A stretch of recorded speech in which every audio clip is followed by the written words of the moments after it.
Olá, meu irmão, graça e paz da parte de Deus, nosso Pai, e de nosso Senhor Jesus Cristo. Hoje trago a vocês uma citação bonita da Didaquê. O que é a Didaquê? É um livro que traz a instrução dos 12 apóstolos. Vou trazer aqui cada instrução numa data diferente, para que você tenha também outros conteúdos aqui. São 16 didaquês, e a Didaquê, o ensino dos 12 apóstolos, é uma parte dos escritos conhecidos como Pais Apostólicos. Esse texto pertence à era subapostólica e foi redescoberto em 1873 e foi publicado originalmente em 1883 e fornece informações sobre os primórdios da Igreja nos primeiros 2 séculos da era cristã. O único manuscrito completo que contém a cópia da Didaquê que serve de base para as edições modernas é o Códice Hierosolimitanus 54, que é o H54, manuscrito do século XI, que incluía a Epístola de Barnabé, 1 e 2 de Clemente, e o corpus mais longo das cartas de Inácio de Antioquia, bem como a Synopsis Veteris et Novi Testamenti, atribuída a João Crisóstomo, e uma lista de títulos hebraicos e aramaicos dos livros do Antigo Testamento com seus títulos gregos equivalentes. No início do século XX, 2 pequenos fragmentos do Códice de Pergaminho grego com porções da Didaquê apareceram na cidade egípcia de Oxirhynchos. Estes representam o mais antigo testemunho grego da Didaquê, uma vez que os fragmentos são geralmente datados do século IV, sendo publicados por Arthur Hunt na série Oxirhynchus Papyri. Os fragmentos são referidos pelo seu número de publicação e contém Didaquê. Há ainda um fragmento copta do V século, o BR Mus, ou 9271, que inclui Didaquê 10, 3b até a 12, 2. No início do século XX, uma versão gregoriana da Didaquê apareceu, mas foi posteriormente perdida.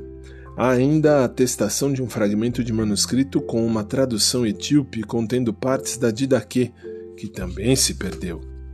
A Didaquê é um texto sui generis do século II ou até mesmo do século III, uma vez que apresenta o modo de funcionamento das comunidades cristãs para o qual ele foi dirigido, constituindo então um importante testemunho do desenvolvimento da igreja cristã nascente.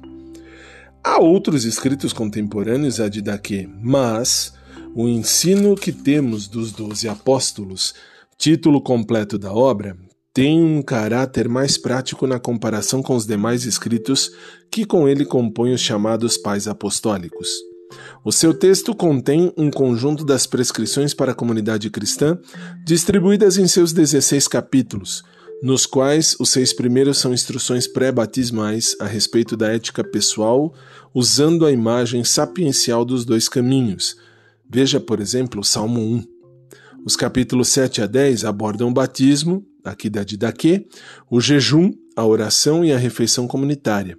Os capítulos 11 a 15 fornecem instruções a respeito dos ministros itinerantes e residentes e abordam as relações intracomunitárias. E, finalmente, o capítulo 16 prediz os eventos do tempo do fim usando imagens apocalípticas. O estilo literário da Didaquê é caracterizado por elipses e faltam as transições entre as partes do texto que tornam uma incógnita o sentido das refeições comunitárias, por exemplo, que são mencionadas no seu texto.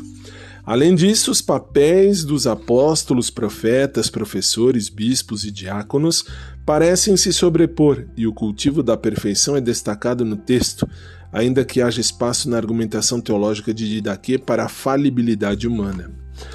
Logo, a Didaquê é um texto que pressupõe que os seus primeiros leitores tinham ciência de como a comunidade ou as comunidades viviam e deviam sendo um desafio para o pesquisador contemporâneo a identificação das comunidades referidas por meio de seus indícios dispersos no decorrer do escrito. Logo, a análise do seu contexto de enunciação de Didaquê envolve o preenchimento de lacunas de um contexto sociocultural, o que pode ser realizado por meio de uma análise crítica, porém, ainda assim com limites. O enigma da Didaquê, para quem estuda os contextos e a literatura dos antigos cristãos, envolve identificar se o texto tem proveniência egípcia ou siríaca, ou qual foi a influência da oralidade no texto, ou mesmo qual foi o lugar das tradições litúrgicas em seu conteúdo. Desde Walter Bauer, no início do século XX, cuja pesquisa concluiu que o cristianismo se desenvolveu a partir de um único núcleo que se dividiu em múltiplas versões e correntes divergentes, é possível vislumbrar a Didaquê como uma testemunha de uma dessas correntes. Há em seu texto a combinação entre a instrução ética e a direção eclesiástica, sendo esta última uma força motriz nas numerosas comunidades cristãs primitivas. Há um consenso geral entre os estudiosos de que muitas questões críticas sobre a Didaquê permanecem sem solução, mesmo que haja um enorme progresso na análise de seu texto. Entre as questões que permanecem sem solução estão a forma em que se apresenta o único texto grego completo de 1056 e posteriormente publicado em 1883, na primeira edição moderna, uma vez que a inexistência de outras cópias manuscritas superstites impedem saber se tal cópia corresponde ao escrito que circulava no século II ou III. Outra questão de difícil resposta é o lugar da composição da Didaquê, seu propósito, seu destinatário e a história da transmissão de seu texto. Apesar dessas incertezas, há desenvolvimentos no estudo do cristianismo primitivo que indicam importar menos quando e onde o texto surgiu do que mapear as crenças e práticas dos primeiros seguidores de Jesus referidas no texto.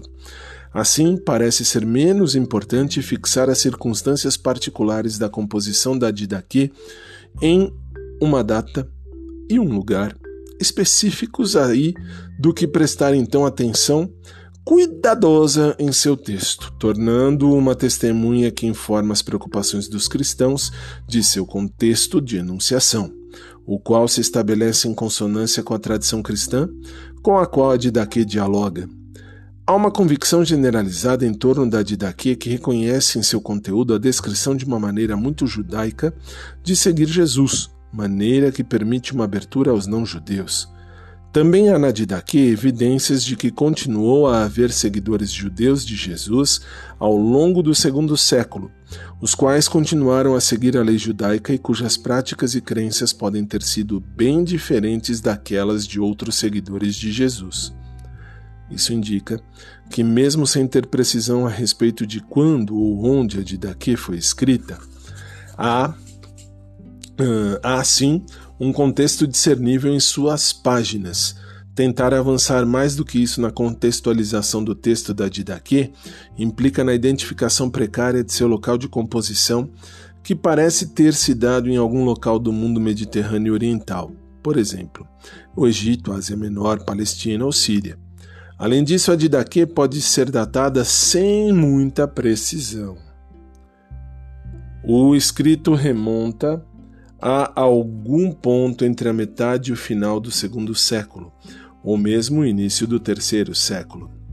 Quanto ao processo redacional do texto da Didaquê, parte da dificuldade para a leitura unificada do escrito que é a Didaquê advém do fato de que o seu conteúdo parece ter sido criado em estágios, sendo coligido por um compilador que uniu tradições e textos pré-existentes, estimulando e estruturando-os para a recitação oral. A ordem da igreja presente na Didaquê capturou por escrito as instruções fornecidas oralmente por mentores treinando novatos que desejavam ter a certeza de que seguir o caminho progressivo, ordenado e abrangente que os discipuladores da comunidade efetivamente selecionaram de sua própria prática bem-sucedida de aprendizes. Logo, a Didaquê É um texto de discipulado e expressa princípios cristãos que resistem ao tempo, como a integridade, a singeleza, a humildade e a devoção a Cristo. Quem nos conta tudo isso é Brian Gordon Lutalo Kibuka, professor de História Antiga e Medieval da Universidade Estadual de Feira de Santana, aqui no Brasil.